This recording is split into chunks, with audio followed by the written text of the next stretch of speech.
It still feels crazy to say this, but today, February 23rd, marks the second anniversary of my father's passing. And because my relationship with him has been such an important part of my life in terms of my growth, I thought it would be important to talk about this today. It's kind of my way of honoring his life. So, my father was a complicated man, and I think a lot of us can probably relate to that. He was present in the home as I was a kid. He worked full time while my mom stayed home, but emotionally, he was never present with me. I don't think that I can say I ever really got to know who he was as a person. I kind of have my own ideas, but he was never able to really let his guard down and share with me all of the beautiful things that he could have offered as a father, which I've come to terms with now, but it's something that I really struggled with as a young adult and up until pretty recently, I guess. So my father chose to spend a lot of time alone. He was kind of a lone wolf hermit. He grew up in Rhode Island, went to college in Kentucky where he met my mother. And while my mom was still in school, but after he had graduated college, he came up to New Hampshire. I'm not sure why he chose New Hampshire, but he lived in a tent, like an actual tent in the woods at a campground for a summer until my mom came up to New Hampshire, met him up here, and they got an apartment. So my dad has always kind of been a nomad, I would say, kind of a hermit. I don't know. I think he had a lot of demons that he never came to terms with and just kind of enjoyed his own company more than anybody else's. Don't get me wrong, he could be social and gregarious in certain situations. Mostly I saw this when he was around his brothers and had been drinking, and they shared some crazy, silly stories about growing up, which I always enjoyed because I felt like this was really the only time I got to see my dad as he truly could have been. As a kid, he worked, and then when he came home, he kind of plopped himself down in his recliner in the living room. And if we wanted to interact, we could go say hello, but he would not seek us out. And he would drink by himself every night, although he tried to keep it a secret. We kind of all knew what was going on without talking about it. Not that he ever presented as drunk or anything, but I think it was his way of kind of numbing out and not having to think about all the things that life presents to us. He worked probably with some people that were difficult, and as we do, you have a long day, you want to just be home and relax. So that was his way. My mom pretty much raised us. My dad really had little to do with that, and I kind of took that on.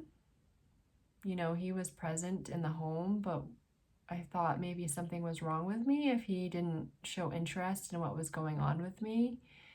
I know that's not the case now. I know that he loved me, although he never really showed it.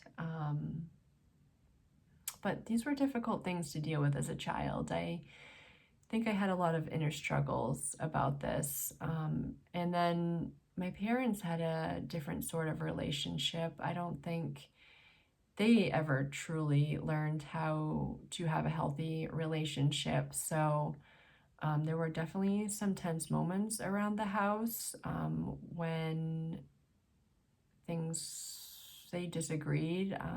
Typically, this would happen. We would be upstairs, my sister and I, and they would be arguing downstairs. It never got physical or anything like that, but as I said, there were definitely some tense moments. So I never really had a role model to base a healthy relationship off of. And this became evident as I went along my journey and kind of jumped at any chance to have a connection, whether it was a healthy one or not, which I've shared in other videos. So I'm not going to really get into that right now. But yeah, I never really had a sense of my relationship with my father other than every now and again he would kind of help with a school project. He was really creative and innovative. He liked building things with his hands. He was very smart, and could kind of come up with a solution for any problem. So sometimes he would help us with that. We definitely spent a lot of time with his family, his brothers, his father. And so we did those kinds of things as a family, but I never really had a bond with my dad. And so as I became an adult and went off to college, I spoke with him less and less. It was just kind of like the elephant in the room, I suppose. And when I did see him or talk to him, one, on the phone, he couldn't get off the phone fast enough, which I now know is probably his feelings of unworthiness. I feel like he probably thought he didn't deserve to have a relationship with me or my sister. It's just a guess. We never spoke about it. Or we'd have surface level conversations like talking about the weather. And when I would bring my significant others around, he was always more interested in talking to them than with me. I think, honestly, he had never been around that many women. He had two brothers. So I don't think he really had a way of relating to us. My sister and I were into Barbies and My Little Ponies and all the girly things, and that just wasn't who he was. So he didn't really know how to relate to us. And so that's kind of just how things continued. He ended up leaving New Hampshire and staying with my sister for a while. I don't know if he was trying to kind of figure out who he was at that time. But he did stay with my sister, and it was interesting to watch him kind of participate in my nephew's life. It seemed like he was kind of trying to make up for some of the things he hadn't done with my sister and I with my nephew. So that was actually kind of cool to see. It actually was,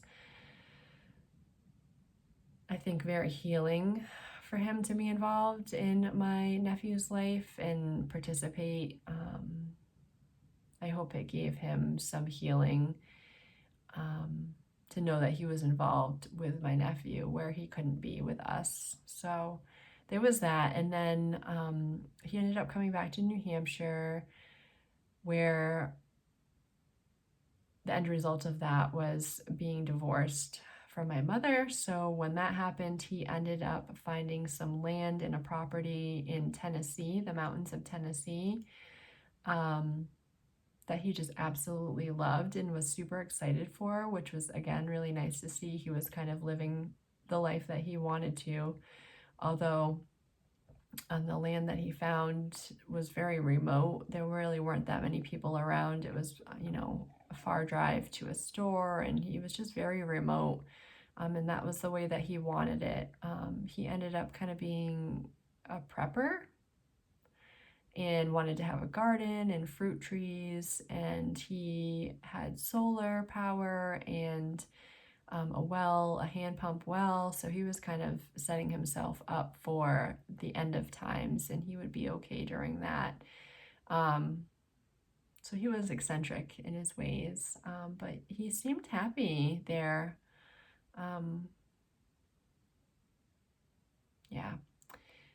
He ended up being diagnosed with hydrocephalus, so extra fluid on his brain, which caused him to not be able to walk as well, and he ended up losing a lot of muscle mass. He wasn't the strong person that he always was, and he ended up not being able to do a lot of the physical things that he had always been able to do with his life. So that kind of changed a lot of things for him. He had to ask for help, and found some people in his area to help him with certain things around his property.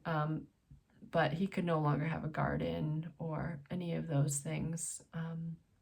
He ended up having a shunt placed, which helped somewhat, but he was never back to his original physical shape after that. So, but overall, was in pretty decent health, but I think it made him kind of consider his mortality.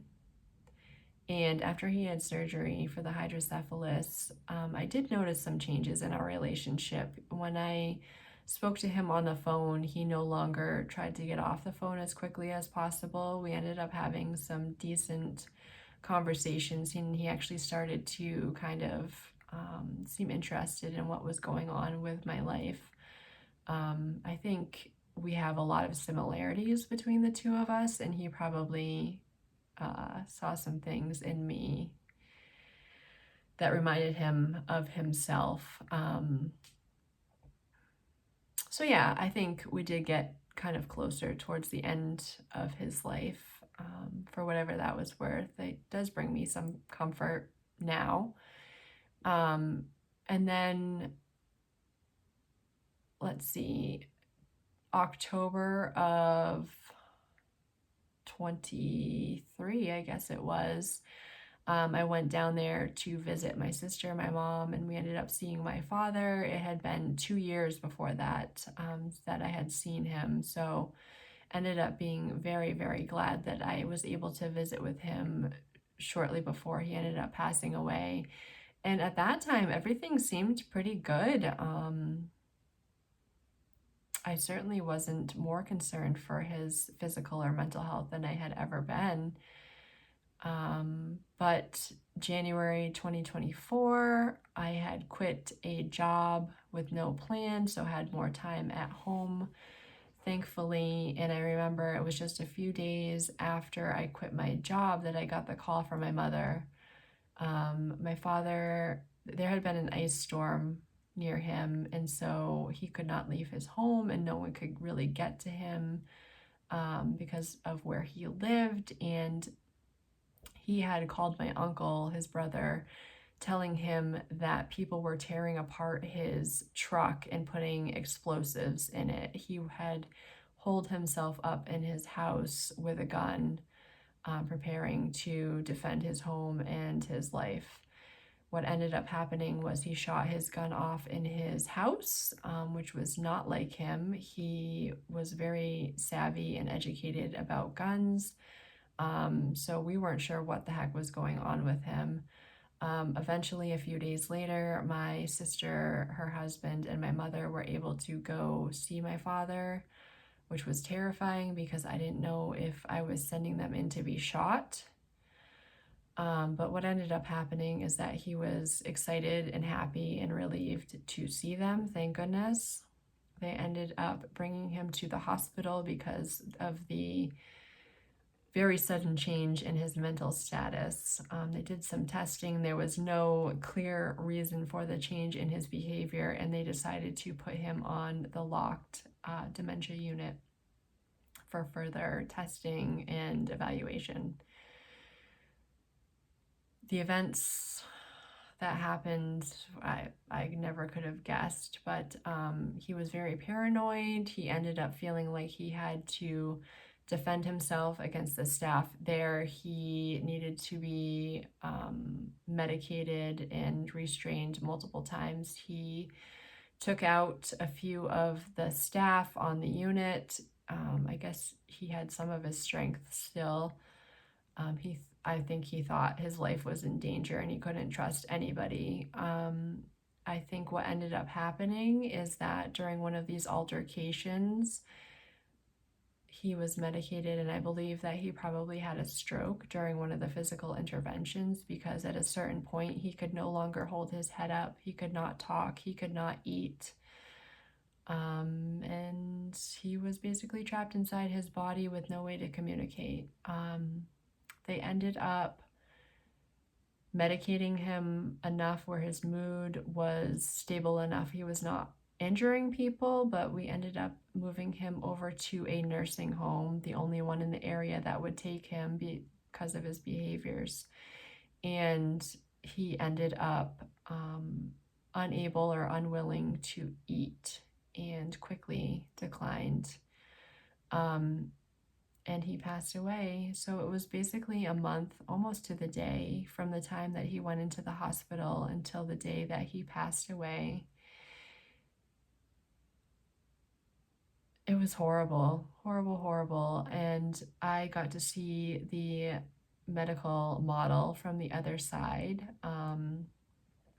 how cruel it could be. I'm a psych nurse, so I'm treating patients like probably they treated my father, and it changed a lot of the things that I do in my practice. I have a lot more compassion for people these days, because I wish my father had been treated in a more compassionate way. I understand that these people had to do what they did, but I think a lot of it was done in a way that was not really appropriate. I unfortunately did not get to see my father before he could no longer communicate. I did make it down to the nursing home before he passed away, and I was in the room when he passed away, so that brings me comfort. But there were a lot of things that I wish I had gotten the opportunity to say to him and talk to him about before he passed. So some regret around that I have kind of processed, but losing him made me realize that life is short. We're not guaranteed the time that we expect that we'll have, and it's important to say the hard stuff, or the stuff like the I love yous, that we're not always guaranteed to be able to say. Yeah, his death brought up a lot of feelings, a lot of unprocessed guilt, and the things that I felt about our relationship. I was growing up and those kinds of things. So that was really challenging. And I remember being at my sister's house for a few days after my dad passed away, and looking around and realizing they have a lot of people, a lot of support in their life. And it made me kind of realize how much support I have not allowed myself to have. I'm fiercely independent, and I don't let people help me, and everyone always assumes I'm fine because that's the image that I portray. But when it really came down to it, nobody was checking on me. I mean, I have my boyfriend, my family, and that's kind of about it. I have friends, and if I had asked them for something, they probably would have been there, but some of them wouldn't have, is what I realized. So it kind of made me decide that this isn't who I want to be anymore. I truly want to have relationships where support is mutual, where we talk about the hard things, where we are just there for each other, and I can be really who I am. I don't have to hide who I am to make people want to be around me. So that was very eye-opening for me. It certainly changed my relationship with my sister. It brought us much closer together. We had to work together as a team to figure out all this stuff. And we're the only ones that kind of knew what was going on, and my mom too. So we really supported each other through this, and we're still very close. It changed our relationship for the better. It also changed my relationship with my mother. I think I appreciate each conversation with her a little bit more, knowing that things can change so suddenly. Yeah, so it definitely changed my relationships. And my father was also the catalyst for me saying yes to coaching. Watching him go through what he went through so unexpectedly made me realize that life is short. I was living a life that I really fucking hated, excuse my language, if I'm being honest. And that was kind of where I drew the line. I knew that something had to change, and so that gave me the momentum to say yes to coaching. I didn't know what I was getting into, the changes that I would have to go through, but honestly, it has changed my life in so many ways for the better. And I have my dad to thank for that. I consider that coaching is something I'm doing kind of in his honor. Um, Losing him has made me a much stronger person and changed me in unimaginable ways. Thank goodness I had already started doing yoga regularly, so I was mentally stronger than I had ever been in the past. Otherwise, I'm not sure. Reiki got me through a lot of it. I was going for regular Reiki treatments at that point to help keep things flowing and release stuck emotions. So that was super helpful too. And I just know I sense him around me now. I think he's watching over me pretty closely, cheering me on and helping me in whatever way he can, in whatever way he's allowed to. And um, he's kind of the reason that I'm saying yes to opportunities and going on adventures and stepping into a life that I love. So, super appreciative to him for that. And I've learned, our relationship, as messed up as it was, it has taught me an awful lot. It has kind of helped me look at some of the things that I didn't want to look at first and heal from that. There's nothing that I did wrong, and I've realized that. A lot of the things that I thought were wrong with me, I had just made up in my head, and so I'm actually stepping into a role of a person that I love. And he's been a catalyst for a lot of that. So again, I just wanted to honor him in this small way today. Yeah. Sorry, this was a rough one to talk about, but it seems important. And if you're still here listening, I just want to say thank you, thank you, thank you. Your support means the world to me. Let me know if this is resonating for you, if you've had similar experiences. I think the more that we can talk about these things, the more we can heal and grow together into the people that we want to become. So, hope you're having an amazing day, and I will talk to you soon.